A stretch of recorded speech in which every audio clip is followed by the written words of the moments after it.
today is all about how to make a form and make it a running program. First, go to your Microsoft Visual Studio, click the Server Explorer, right click the tables, and click the Add New Table. Here the column name.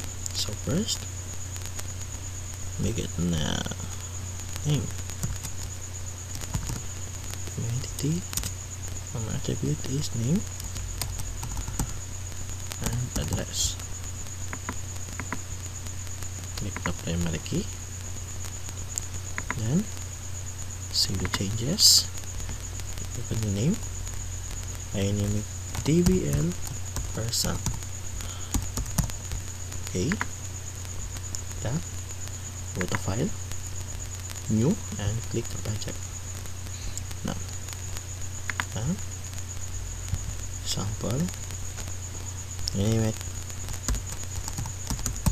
person 1 that. Okay, yes, person 1, yes, like that.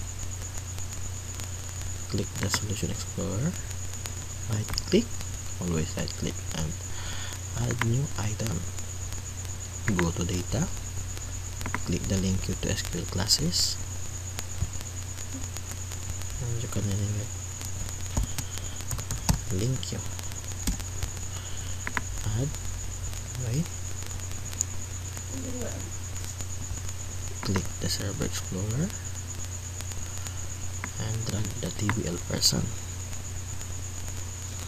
then close, then save the following changes, and there you have the form.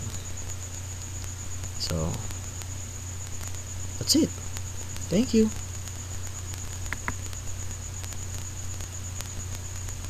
See you next time. Bye bye.